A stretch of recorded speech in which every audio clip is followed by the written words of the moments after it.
हरे कृष्णा कृष्णा कृष्णा हरे हरे, हरे राम राम राम हरे हरे।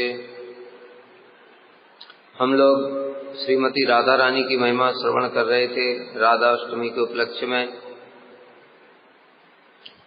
हम लोगों ने सुना था राधा जी के अनंत गुण हैं, जिन गुणों के द्वारा कृष्ण पूर्ण रूप से वशीभूत हैं। श्रील प्रबोधानंद सरस्वती पाद जी ने बड़ा सुंदर ग्रंथ लिखा है, श्री राधा रस सुधा निधि। राधा जी के अंदर में कितनी रस की कलाएं हैं और वो कैसा अमृत स्वरूप हैं। राधा जी रस सुधा की निधि हैं। जैसे कृष्ण के लिए कहते हैं ना, कृष्ण के लिए क्या कहते हैं शास्त्र, रसो वह सह, रस के आश्रय हैं। किंतु वास्तव में जो राधा जी हैं वही कृष्ण को संपूर्ण रूप में रसास्वादन कराती हैं। इसलिए रस सुधा निधि, निधि माने खान, भंडार। वो भंडार कौन है? श्रीमती राधा रानी। और श्री प्रबोधानंद सरस्वती पाद भी तुंग विद्या सखी हैं, अष्ट सखियों में एक। राधा जी के अष्ट भाव अष्ट सखियों के रूप में प्रकाशित होते हैं, उनकी काय व्यूह, और उसी में से एक है श्री तुंग विद्या सखी। इसलिए उन्होंने बड़ा सुंदर सुंदर राधा जी के विषय में गुणगान किया है। राधा जी के कैसे गुण हैं? वैदग्ध्य सिंधु अनुराग रसैक सिंधु, वात्सल्य सिंधु रतिसांद्र कृपैक सिंधु, लावण्य सिंधु अमृत छवि रूप सिंधु, श्री राधिका स्मृत में हृदय केल सिंधु। क्या बता रहे हैं? वैदग्ध्य सिंधु, अभी बताए ना, ये ग्रंथ ही क्या है? रस सुधा निधि। राधा जी के रस सुधा निधि है। तो राधा जी समस्त गुणों की सिंधु है, महासागर है। से पहला बता रहे वैदग्ध्य सिंधु। वैदग्ध माने विदग्ध गुण में सिंधु, सागर के समान है। विदग्ध किसको कहते हैं? कला विलास दिग्धात्मा विदग्धेति कीर्त्यते। कला विलास दिग्ध आत्मा, जो कला विलास में अत्यंत निपुण होता है, मतलब समस्त प्रकार की कलाओं में जो अत्यंत निपुण होता है उसको विदग्ध कहते। जैसे कृष्ण का ये गुण है विदग्ध। कृष्ण संपूर्ण कलाओं में पारंगत है। सांदीपनी मुनि के आश्रम में गए, 64 दिन में 64 कलाएं सीख ली, किंतु वास्तव में वो कलाओं के मूल तो वही हैं। समस्त कलाएं तो कृष्ण से ही प्रकट है, लेकिन नर्वद लीला कर रहे हैं, इसलिए शिक्षा ग्रहण करने की लीला की। किंतु राधा जी के अंदर वो कलाएं उनसे भी अधिक मात्रा में हैं। वो समस्त कलाएं जो कृष्ण के अंदर हैं वो राधा जी में उनसे भी अधिक मात्रा है। तभी कृष्ण पुनः पुनः राधा जी से पराजित हो जाते हैं। कैसी कलाएं? बहुत सारी। धातु चित्र रचना, जो चित्र रचना इत्यादि में राधा जी बड़ा सुंदर सुंदर धातु चित्र रचना करती हैं। पाक क्रिया में हम लोगों ने सुना था राधा जी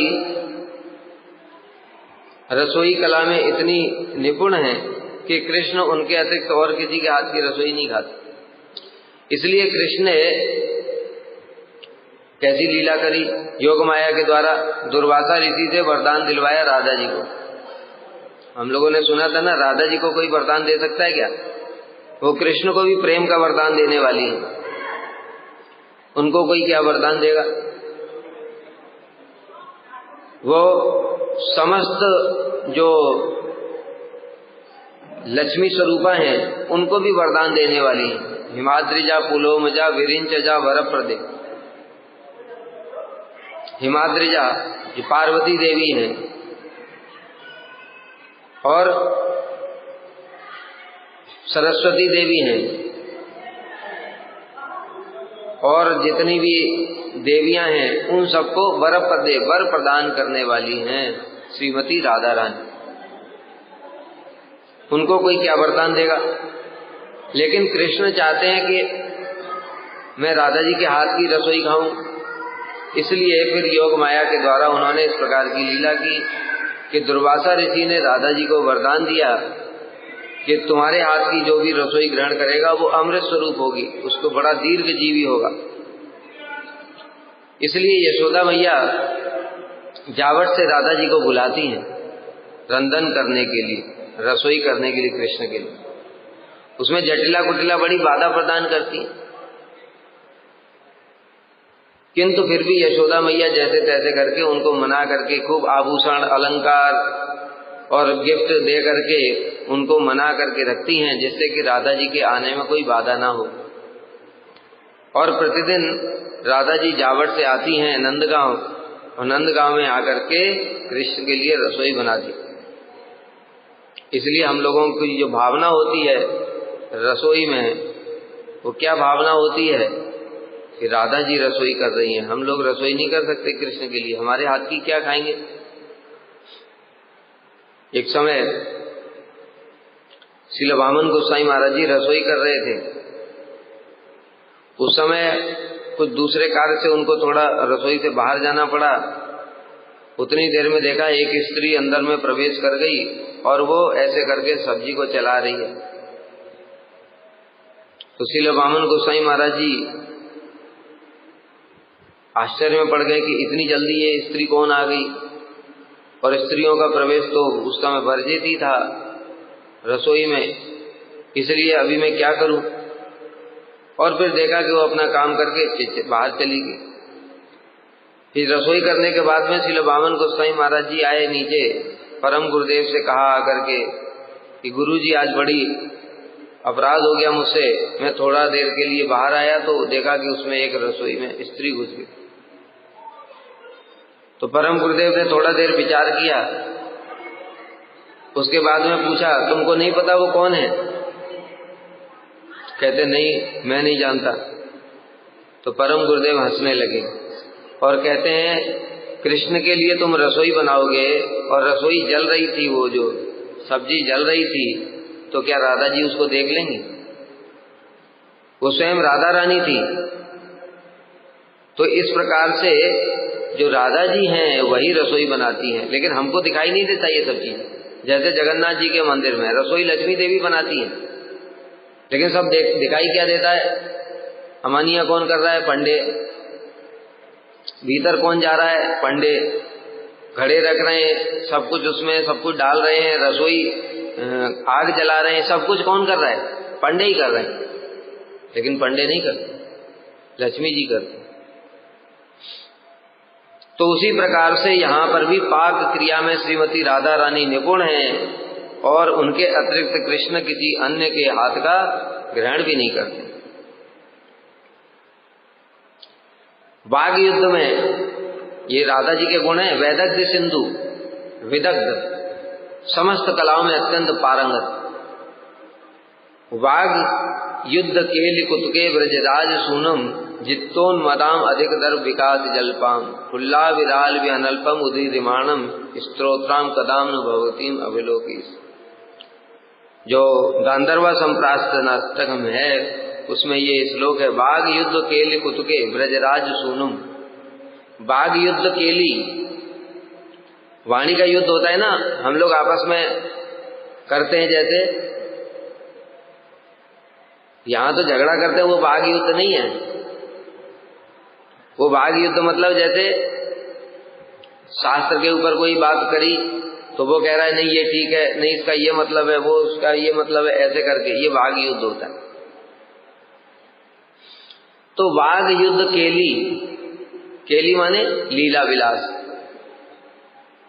कृष्ण के साथ में लीला विलास करती राधा जी बाघ युद्ध था। ब्रजराज सूनुम, और ब्रजराज नंद नंदन को हरा देती। जित्तोन मदाम अधिक दर्प विकास जलपाम, जीत जाती हैं राधा जी। और गर्व के कारण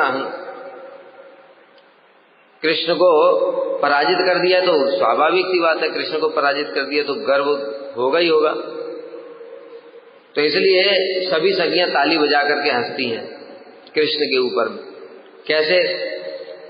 वाग युद्ध के लिए देखो बताते, जैसे राधा जी कैसे कृष्ण को हराती हैं।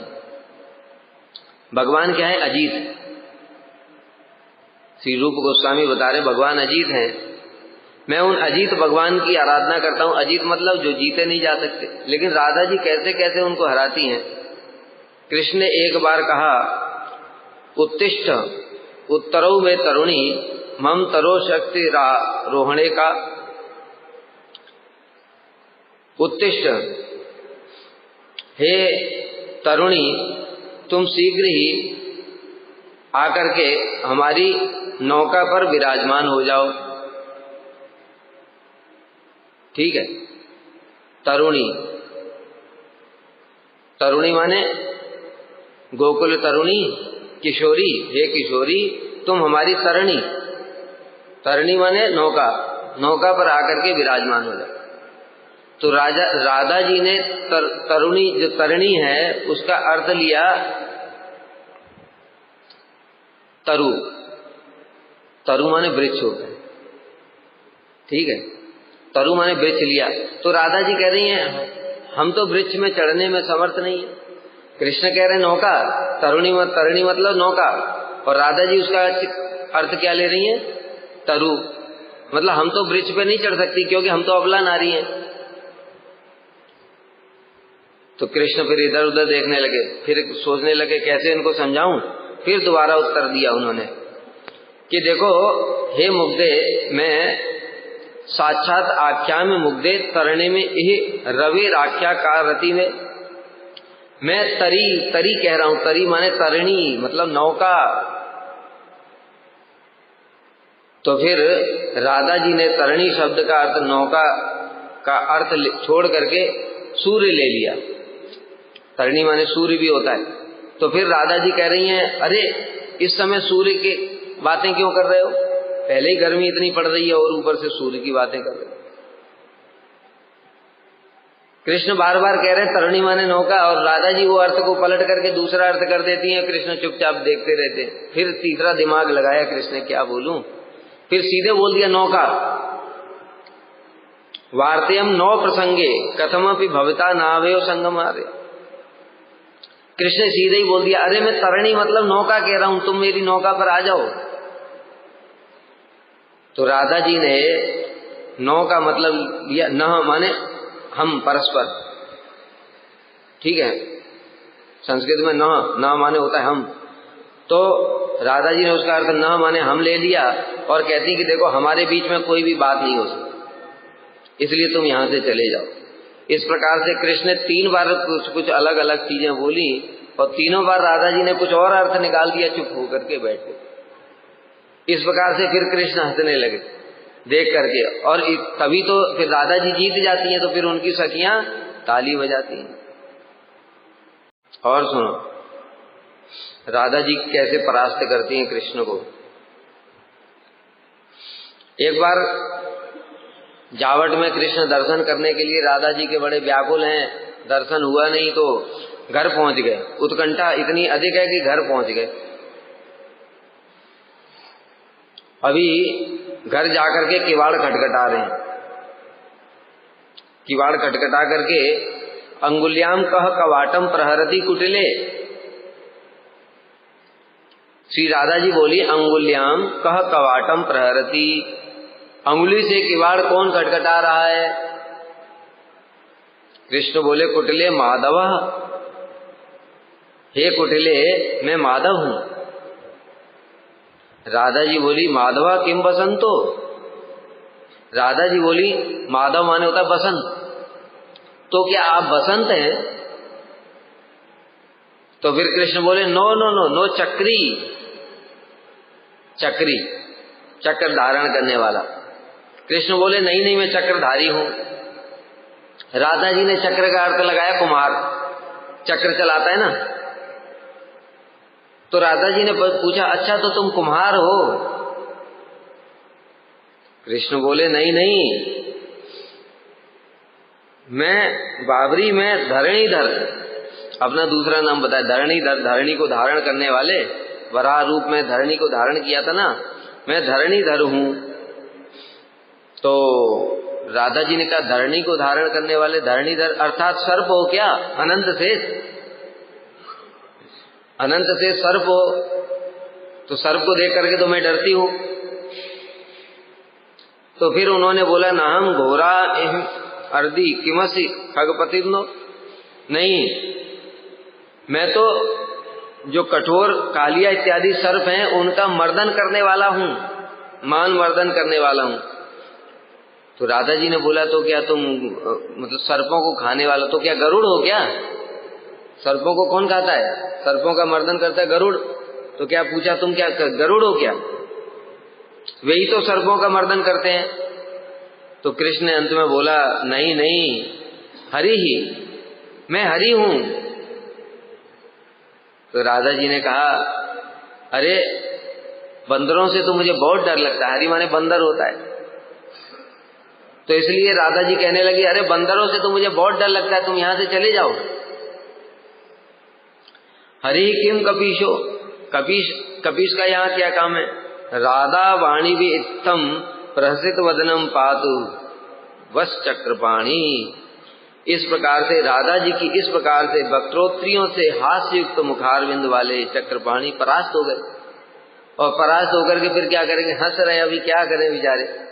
इसलिए इंतजार करते हैं कि राधा जी कब द्वार खोलें।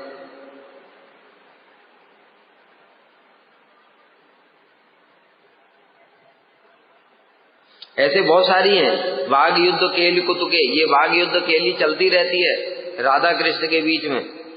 एक दिन कृष्ण रात्रि में राधा जी के समीप गए तो बोले अरे तुम रात में आने वाले कौन हो?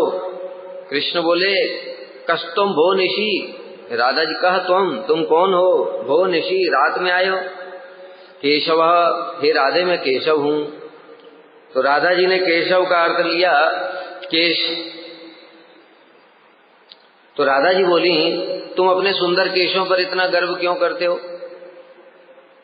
शिर सिजई किम नाम गर्वाए से भद्रे शौरी इहम गुड़ई।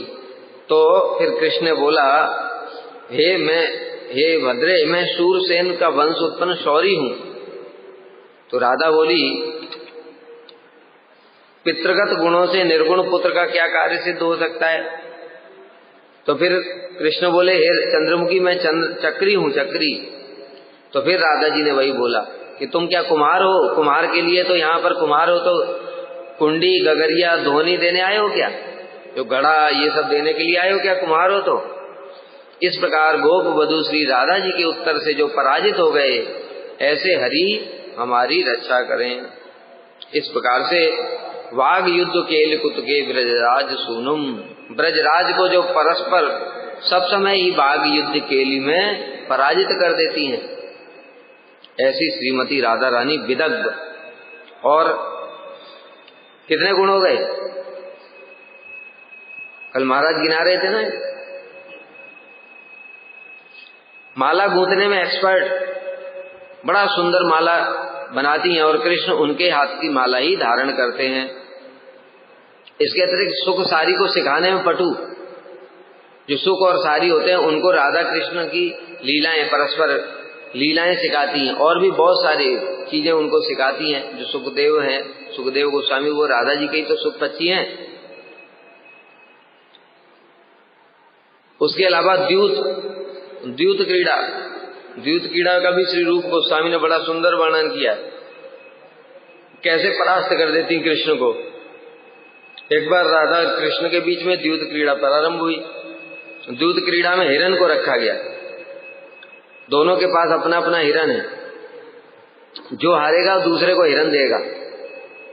और राधा जी ने द्यूत क्रीड़ा में कृष्ण को पराजित कर दिया। तो उनकी सखियां जो हैं वो ताली बजा बजा करके मंजरियां हंस रही हैं और उनका परिहास कर रही हैं। बड़े आए, द्यूत क्रीड़ा खेलेंगे। अरे ये बुद्धि का खेल है, यहाँ पर ताकत नहीं चलती है। बहुत अपनी ताकत का बखान करते हो, मैंने इस असुर को मारा, उस असुर को मारा, कहाँ गया तुम्हारा शक्ति, अब दिखाओ। इस प्रकार से श्री रूप गोस्वामी प्रार्थना करते हैं कि कब मैं इस प्रकार से राधा जी की सेवा करूंगी।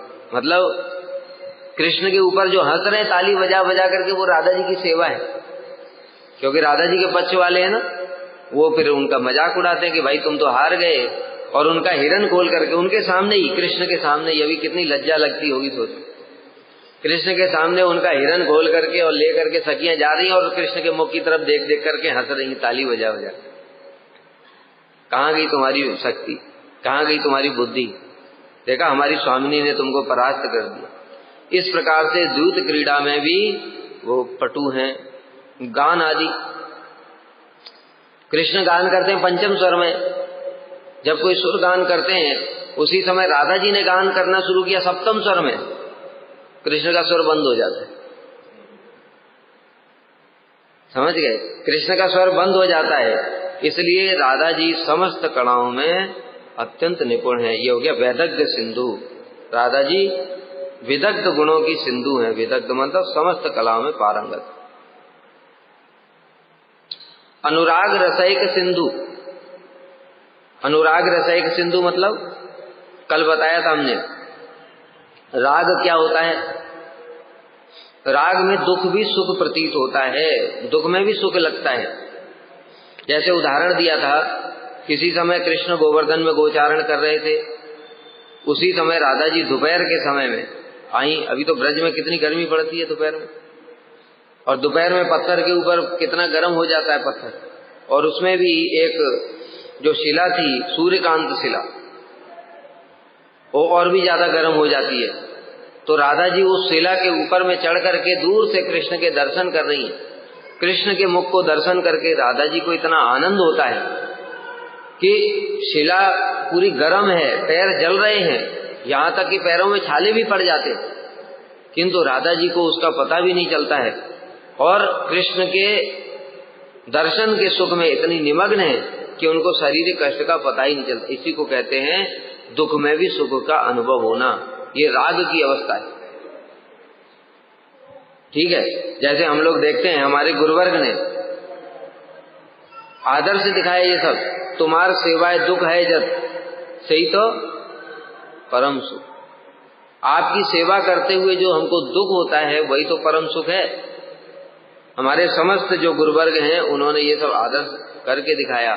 हमारे परम गुरु जी ने देखो प्रभुपाद की सेवा करते थे, सेवा करते करते प्रभुपाद के ऊपर पौड़मातला में आक्रमण हुआ, वहां पर परम गुरुदेव स्वयं सामने आ गए, ये लोग भले ही मुझे मार दें लेकिन प्रभुपाद को कुछ नहीं होना चाहिए। ऐसी राग की अवस्था होती है, ये सामान्य अवस्था नहीं है। जहां पर कि सेवा करते समय कष्ट भी आ रहा है तो अत्यंत आनंद होता है कि मैं गुरु जी की कुछ सेवा करने के लिए समर्थ हो पाया।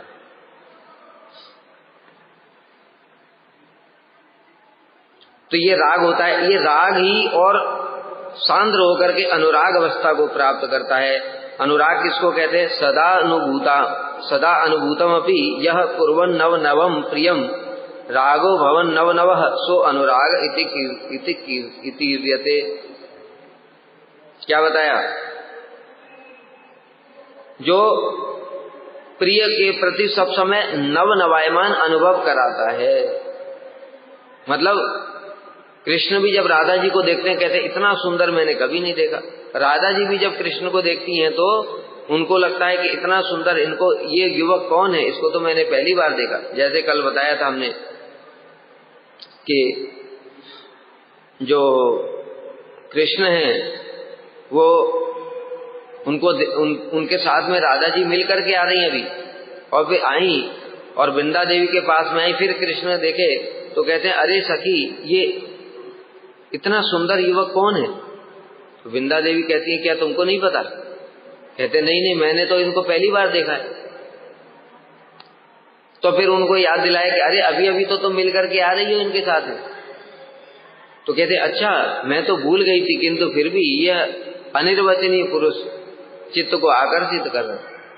मतलब सब समय लगता है कि नव नवायमान, इसी कारण से प्रेम बढ़ता है। अगर इस प्रकार से नहीं होगा नव नवायमान तो प्रेम फिर वृद्धि को प्राप्त नहीं होगा। जब अनुराग बढ़ता है, अनुराग की अवस्था में कृष्ण के दर्शन करके भी लगता है पहले कभी दर्शन किया ही नहीं, इसलिए अत्यंत आनंद होता है। यह है अनुराग। इसलिए अनुराग रसैक सिंधु। अनुराग रस की सिंधु हैं, वात्सल्य सिंधु। राधा जी वात्सल्य की सिंधु है। कैसे? राधा जी अपनी जो मंजरियां होती हैं, उन मंजरियों के प्रति उनकी अत्यंत ममता होती है कि ये मेरी दासियां हैं, मेरी सेवा करती हैं। इसलिए जब कृष्ण का उच्चेश प्रसाद इत्यादि मिलता है नंदगांव में, जब राधा जी जाती हैं तो उनको, राधा जी को जब प्रसाद मिलता है कृष्ण का, तो वो प्रसाद वो मंजरियों को भी प्रदान करती हैं। इस प्रकार से अपने मंजरियों का अपने बिल्कुल ख्याल रखती सब समय। इस प्रकार से उनका, राधा जी का अपनी सखियों के प्रति वात्सल्य है। ये मेरी मंजरी, ममता, इसी को कहते हैं ना, ये मेरी मंजरी है। इसलिए तो अपनी मंजरियों को यहाँ पर भेजती राधा जी, और फिर उनकी महिमा को प्रकाशित करने के लिए स्वयं इस प्रकार से लीला करती। जैसे बताया हमारे गुरु जी के लिए ही देखो, गुरु जी के लिए क्या बोला? सेवा कुंज के पुजारी को स्वप्न दिया राधा जी ने स्वयं, ये मेरी मंजरी है, इनको तो मेरी प्रसादी माला और प्रसाद देकर के आओ। ये क्या है? राधा जी की ममता है, उनकी अपनी सखियों की महिमा को जगत में कैसे प्रकाशित करना है, इसके लिए राधा जी के हृदय में वात्सल्य है।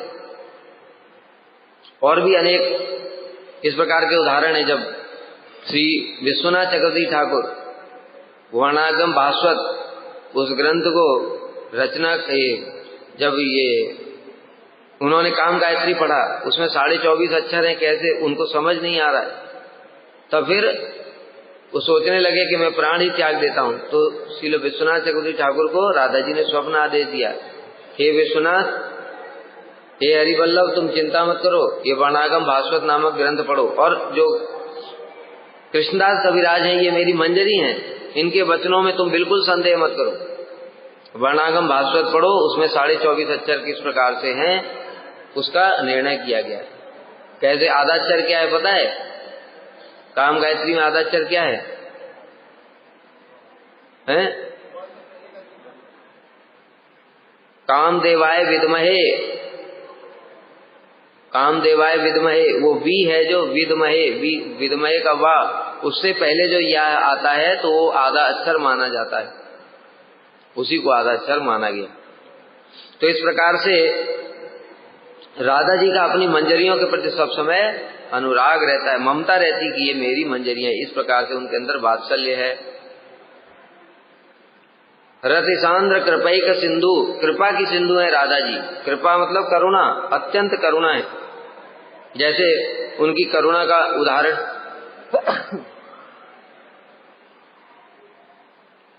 करुणा का उदाहरण उसमें बताते हैं। एक समय राधा जी ने देखा एक छोटा छोटा नवजात बछड़ा, अभी जन्म लिया उसने, छोटा बिल्कुल सफेद, फुदकता फुदकता आ रहा है। अभी तो नया नया जन्म लिया, तो जो छोटे छोटे बछड़े होते हैं एकदम, जिनका जन्म अभी हुआ है, वो घास वास नहीं खाते, वो दूध पीते हैं। लेकिन उसने देखा बड़ी कोमल कोमल घास है, जैसे हम लोगों को लोभ हो जाता है कुछ बढ़िया बढ़िया चीज देख करके, इसी प्रकार से उस बछड़े को भी लोभ हो गया। बड़ी कोमल कोमल हरी हरी घास थी, तो वो बछड़ा खाने के लिए चला गया। राधा जी देख रही हैं, वो जब बछड़े ने घास खाई तो बताया अभी तो उसको कुछ प्रैक्टिस भी नहीं है, शरीर भी कोमल है, तो वो जो तिनका था वो उसके मुख में चुभ गया, मुख में चुभ गया और उसके खून निकलने लगा। राधा जी देख रही थी, इतना देख करके राधा जी के नेत्रों में अश्रु आ गए, और उस बछड़े के पास में गई, उसको अपने गोद में लिया, और गोद में लेकर के अपनी सखियों को बुला करके उनको लेप लगाया, जो जैसे हल्दी और वो सब लगाते हैं ना, इस प्रकार से राधा जी ने उसके ऊपर करुणा की, उसको देख करके करुणा हो। और भी उनकी करुणा का ये तो एक छोटा सा उदाहरण है, हम लोग तो सबसे ज्यादा उनका उदाहरण जानते हैं। जो श्री चैतन्य महाप्रभु इस जगत में आए, उन्होंने जगत को जो दिया वो क्या है? वो कृष्ण की करुणा नहीं है, वो राधा जी की करुणा। क्यों? क्योंकि कृष्ण ने तो करुणा करी थी, सभी जानते हैं कैसे करुणा करी थी। 6 दिन के थे, पूतना को मार दिया, ये करुणा करी उन्होंने, इसमें कोई संदेह नहीं है। अरे पूतना तो राक्षसी थी, उसको धाम में दे दिया अपना, करुणा नहीं है ये? बहुत करुणा है। और भी जितने असुरों को वध किया उन सबके प्रति करुणा करी कृष्ण ने, सबको धाम प्रदान कर दिया। किंतु किया कैसे? जब वो करुणा कर रहे थे तब उन असुरों को प्रतीत हो रहा था कि ये भगवान मेरे ऊपर करुणा कर रहे हैं। पूतना को आनंद हो रहा था, आहा मैं धाम जाने वाली हूं, मेरे ऊपर बड़ी कृपा है। ऐसा हुआ? किसी असुर को ऐसा अनुभव हुआ? मरने के बाद चले गए वो अलग बात, लेकिन उस करुणा का उनको अनुभव नहीं हुआ। किंतु महाप्रभु की करुणा देखो जरा, जगाई मदाई उनके ऊपर महाप्रभु ने करुणा की, उनको अनुभव हुआ कि नहीं? साक्षात जो जगाई मदाई इतने पापी थे, सारे पाप किए, चित्रगुप्त उनका लिख लिख करके परेशान हो गए अकाउंट, इतने पाप थे उनके, लेकिन उनके प्रति महाप्रभु ने करुणा करके उनको प्रेम प्रदान कर दिया। यहां तक कि जगाई मदाई को तो विश्वास ही नहीं हो रहा कि हमारे पाप नष्ट हो गए, तो महाप्रभु ने उनको दिखाने के लिए स्वयं गंगा जल लेकर के संकल्प किया, तो महाप्रभु का शरीर काला पड़ गया। स्वयं दिखाया उनको कि हाँ देखो मैंने तुम्हारे पाप ले लिए। और फिर जब भक्तों ने कीर्तन किया तो महाप्रभु फिर वैसे ही हो गए। तो उनकी करुणा कैसी है? महाप्रभु की करुणा कैसी है? उनको साक्षात अनुभूति हुई जिसके ऊपर करुणा की, और उनका वध नहीं किया। कृष्ण ने वध कर दिया, जिनके ऊपर भी करुणा की सबका वध कर दिया, असुरों के ऊपर। लेकिन महाप्रभु ने किसी का भी वध नहीं किया। क्यों? क्योंकि वो राधा जी का भाव में है, वो करुणा राधा जी कर रही हैं। इसलिए जो महाप्रभु की करुणा है वो महावदान्य है। तो जगाई मदाई को इतना उद्धार कर दिया, उसके बाद में और करुणा उनकी कैसी है कि देखो पूतना का उद्धार किया। अब पूतना किसी के ऊपर कृपा कर सकती है? वो तो धाम चली गई, कहां से कृपा करेगी? लेकिन यहां पर जिनके ऊपर महाप्रभु ने कृपा करी, उन्होंने दूसरों को भी कृपा कर करके उनका उद्धार कर दिया। ऐसी महाप्रभु की करुणा, मतलब चेन में एक के बाद एक। जगाई मदाई के महाभागवत हो गए वो, उनके जो दर्शन करता है उनकी कृपा से वो भी भक्त बन जाता है। इसलिए हम लोग जाते हैं तो उनकी समाधि में जाकर के प्रणाम करते हैं, उनकी कृपा की प्रार्थना करते हैं। ऐसी करुणा है महाप्रभु की। महाप्रभु ने मायावादियों को, नास्तिकों को, दक्षिण भारत में गए थे सारे के सारे गांवों को ही वैष्णव बना दिया। ऐसी करुणा करी कृष्ण ने। इसलिए करुणैक सिंधु कृपैक सिंधु, राधा जी कृपा की सागर हैं, और उनकी कृपा जो प्रकाशित होती है वो होती है श्री चैतन्य महाप्रभु की लीला में। और देखो जो महाप्रभु ने, कहते हैं जगत के लोग महाप्रभु ने कृपा किया, कृपा करके जगत को मंजरी भाव प्रदान किया। अरे महाप्रभु ने क्या प्रदान किया? प्रदान किसने किया? रूप गोस्वामी, सनातन गोस्वामी, रघुनाथ दास गोस्वामी, श्रील प्रभुपाद, ठाकुर भक्ति विनोद, ये सब कौन है? ये राधा जी की मंजरियां हैं सारी। इसलिए कृपा कर कौन रहा है? हम लोग गौड़ी हैं। गौड़ी का मतलब क्या है? राधा जी के अनुगत्य में जो भजन करते हैं वही गौड़ी हैं। इसलिए हमारे संप्रदाय में जितने भी आचार्य हुए वो सब कौन है? वो मंजरियां हैं राधा जी की। तो कृपा कृष्ण ही कर रहे हैं, कृपा कौन कर रहा है? राधा जी कर रही हैं। इसलिए कृपैक सिंधु, राधा जी कृपा की सागर हैं। लावण्य सिंधु, लावण्य किसको कहते हैं? लावण्य जैसे मुक्ता होता है, मोती, मोती के अंदर से जैसे कांति निकलती है, जब मोती पहनते हैं ना एक किरणें जैसी निकलती है मोती के अंदर से, उस कांति को ही कहते हैं लावण्य।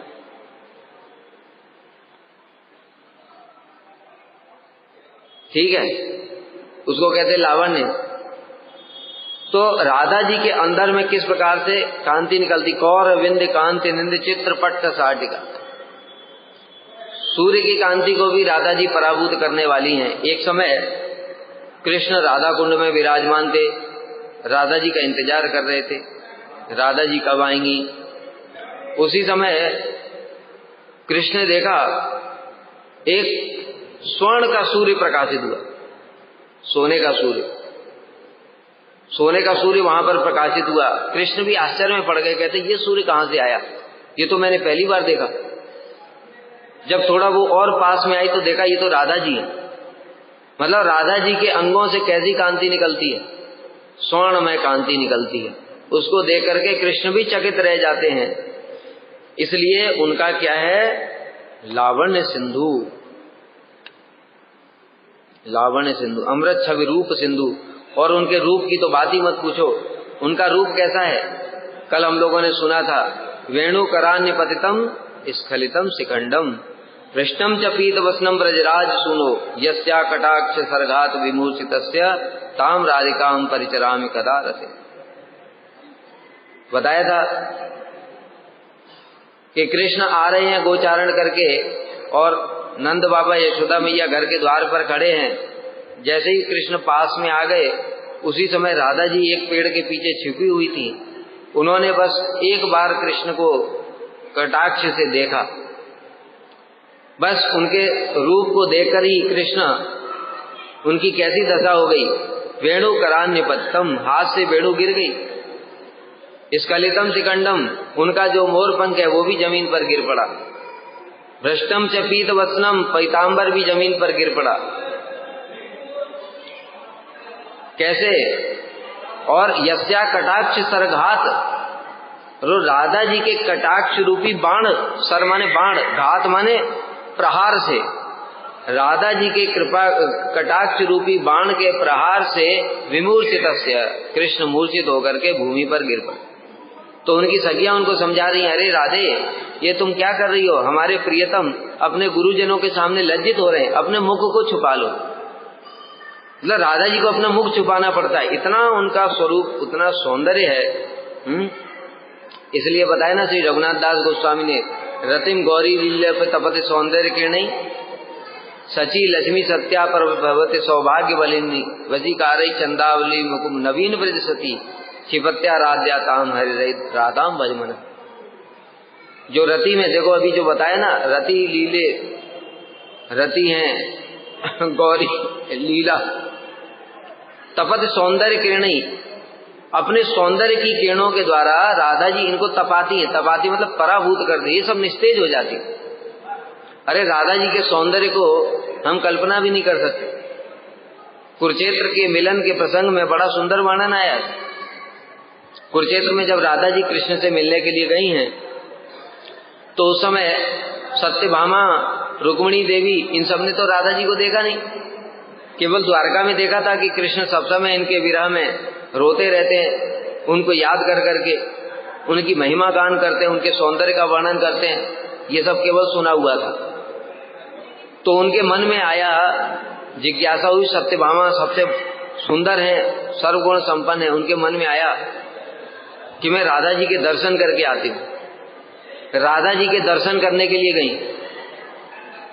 मार्ग में एक उनकी सखी मिली, वो इतनी सुंदर थी, सत्यभामा ने देखा ये यही मुझसे सुंदरी है, ये तो मुझ, इसलिए उसको प्रणाम करने लगे।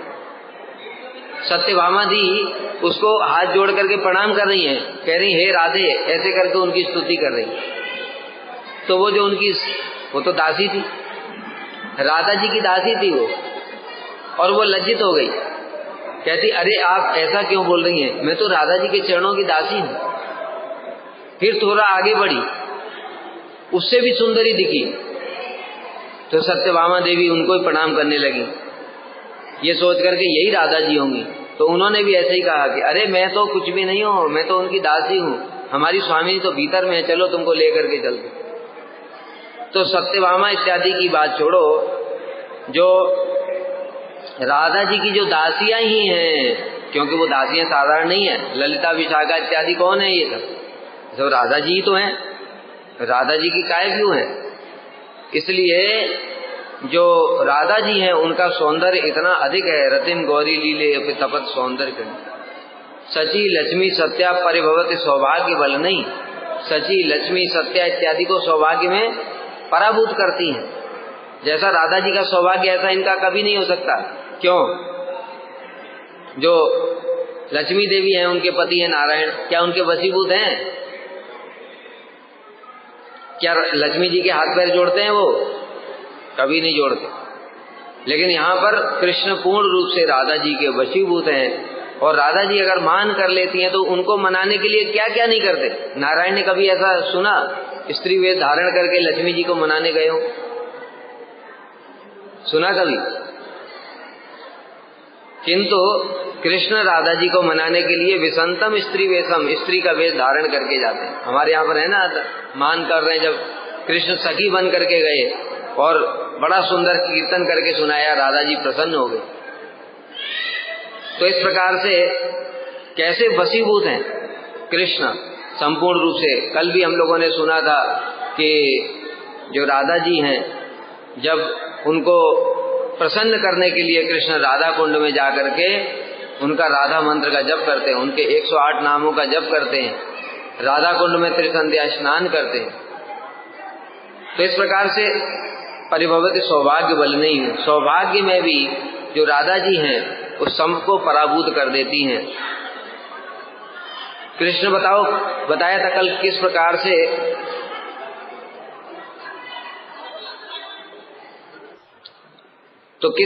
से राधा जी का क्या सौभाग्य है कि उनके साथ में किसी प्रकार से संबंध होने पर भी कृष्ण सब प्रकार से वशीभूत हो जाते हैं।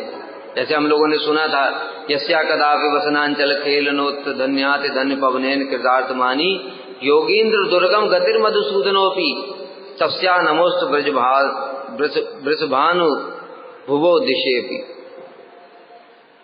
योगींद्र दुर्गम गति मधुसूदन, जो मधुसूदन योगींद्रों के लिए भी अत्यंत दुर्गम गति है।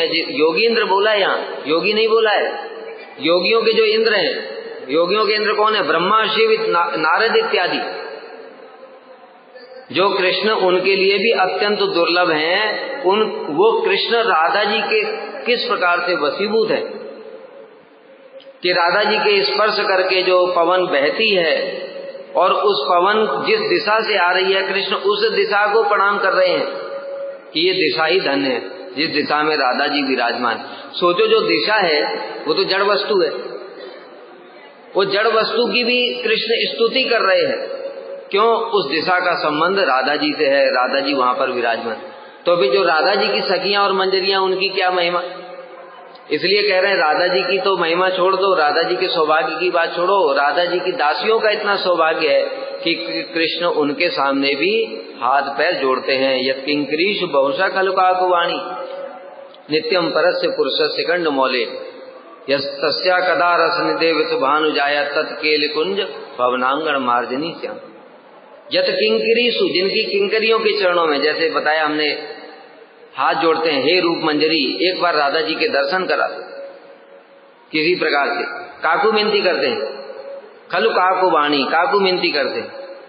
नित्यम परस्य पुरुषस्य कंड मोल तस्या कदा रस निदे वृष भानु जाया। ऐसी रसनिधि वृषभानु की जो पुत्री हैं, उनके आंगन में झाड़ू लगाने वाली एक सीख बन जाऊं मैं। क्योंकि वो बताए ना, राधा जी के साथ में संबंध होने से वो झाड़ू की सीख भी बड़ी सौभाग्यशाली है, वो भी कृष्ण को प्राप्त कर लेगी। लेकिन बाकी कृष्ण को कोई प्राप्त नहीं कर सकता। राधिका दासी यदि हो अभिमान शीघ्र मिले तब गोकुल का।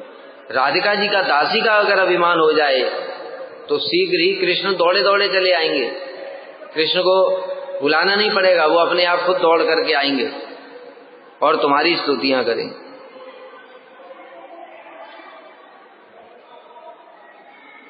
तो इस प्रकार से श्रीमती राधा रानी की महिमा है। वांछा कल्पतरुभ्यश्च कृपा सिंधुभ्यैव च पतितानां पावनेभ्यो वैष्णवेभ्यो नमः।